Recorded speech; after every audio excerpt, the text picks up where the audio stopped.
If you know someone who's lost someone close to them and you're wondering what to do and you're just not sure, I created this video just for you.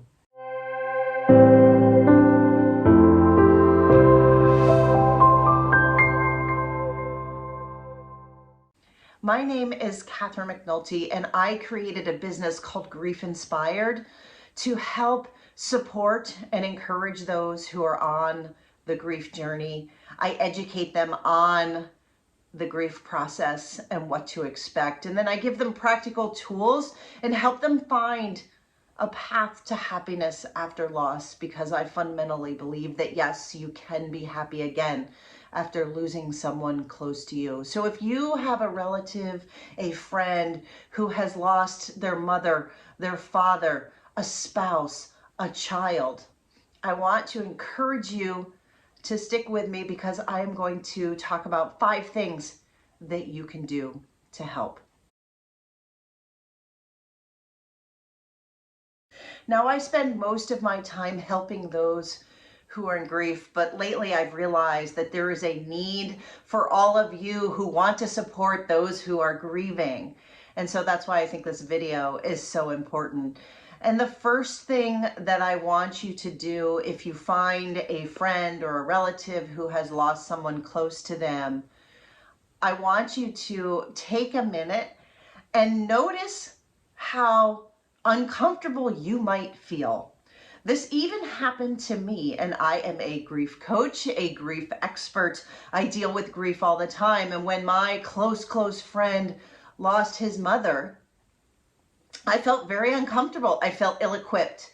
I said, I am a grief coach and I don't know how to help. And so the first thing that you need to realize is that you need to notice that the uncomfortable thing is that there is nothing you can say or do that is going to take away the pain of the loss that they feel.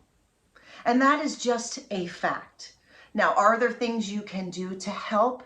Yes, but fundamentally you cannot take their pain away. So notice that first before you do anything else. Next, you can send them something. We want to fundamentally help, so do something that you feel is going to help them by sending them something. Maybe it's food. Food is a big one. You can send them gifts, things that are unrelated to grief that they will find supportive. Things that are comforting, maybe warm blankets, maybe comfortable clothing, maybe candles, maybe some tea or coffee to warm them as they sit in their grief. There's many gifts that you can send that are unrelated to grief that can help them. Next, it's find a way to be with them without fixing. And remember that you cannot take their pain away. But the one thing that all of my grief clients say is that the people who are most valuable to them, who were the ones who are with them in their pain without fixing it.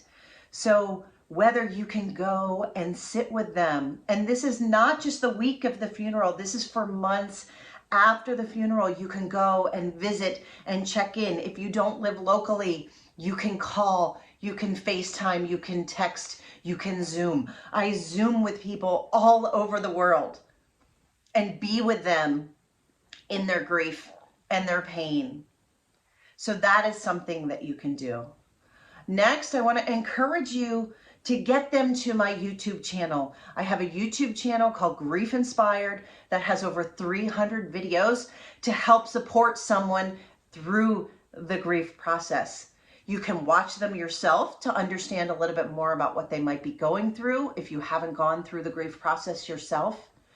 Or you can get those videos in their hands so that they can watch the videos when they are ready. And in all the videos, I encourage those who are grieving to reach out to me. Next, you can send them things in relation to their grief. So this is a grief journal I've created to help people walk through the grief process.